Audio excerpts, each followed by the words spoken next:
Not a lot of jobs there either, I want to tell you. Not a lot of working jobs. We're rebuilding our nation, we're rebuilding our confidence, and we're standing in the world as a different country. We're being respected again. Today, the entire world can see that America is coming back, and America is coming back rapidly and strongly.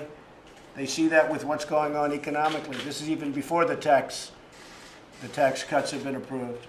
And I have to say that a lot of people thought the tax cuts have been approved. I heard a couple of our folks, Steve and Gary and a few others this morning, and they're thinking that the market hasn't fully digested what they've got here. I don't think the market's even begun to realize how good these are, like, for instance, full expensing and other things. We have things in there that is so incredible. One of the great things is bringing back perhaps $4 trillion back into our country. $4 trillion of money that we couldn't get back because of our tax code and because of regulation. We were unable. That money now can flow back into our country and produce jobs and go into our companies where they want to spend it. They want to spend the money here. They weren't allowed to. Americans are filled with excitement for the future, optimism like they haven't seen. You've seen all the charts, and enthusiasm for the incredible possibilities that lie ahead for our country. At this wonderful time, it's a blessed season. We have a blessed country. We're renewing our bonds of loyalty to each other and to this nation. This nation is a nation with tremendous spirit again. You see that. Housing confidence is the highest it's been in many years, just came out.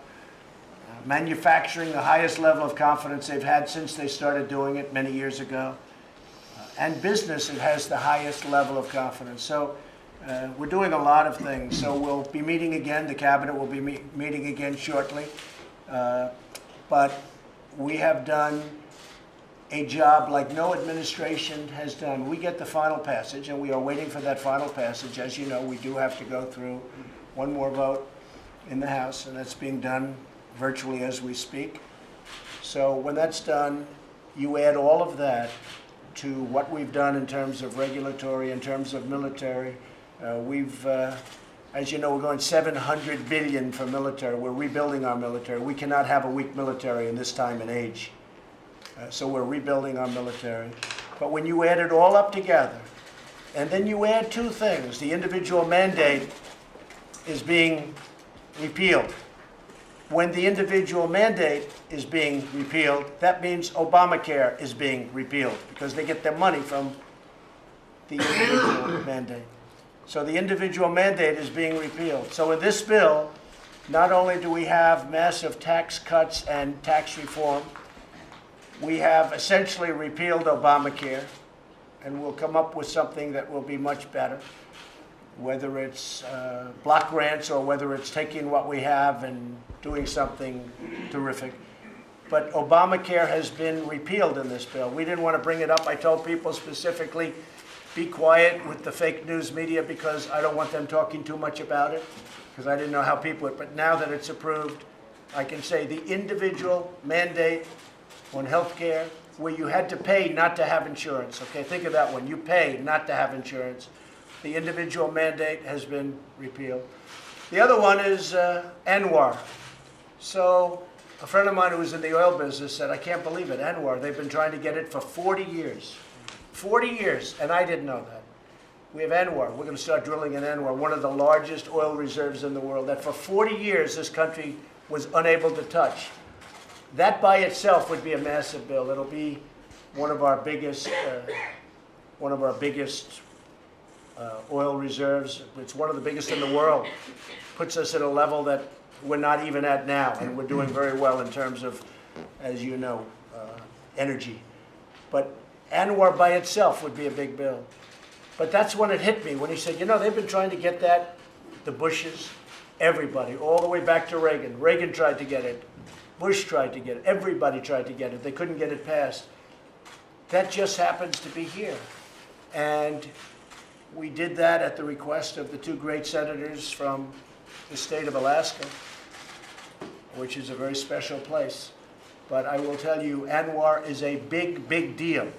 It's not ever mentioned by the press, and that was fine until now. Now you can mention it. So we're going to have tremendous energy coming out of that part of the world. and people have wanted to do it for 40 years. So with that, I'm going to ask Ben Carson, and you can stay if you want it, because you need the prayer more than I do, I think. You may be the only one. Maybe a good, solid prayer, and they'll be honest, Ben. Is that possible? So, Ben, we'll ask you to say grace. Thank you. Our kind Father in heaven, we're so thankful for the opportunities and the freedom that you've granted us in this country. We thank you for a president and for cabinet members who are courageous, who are willing to face the winds of controversy in order to provide a better future for those who come behind us. We're thankful for the unity in Congress that has presented an opportunity for our economy to expand so that we can fight the corrosive debt that has been destroying our future. And we hope that that unity will spread even beyond party lines so that people recognize that we have a nation that is worth saving, and recognize that nations divided against themselves cannot stand. In this time of discord, distrust, and dishonesty, we ask that you would give us a spirit of gratitude, compassion, and common sense, and give us the wisdom to be able to guide this great nation.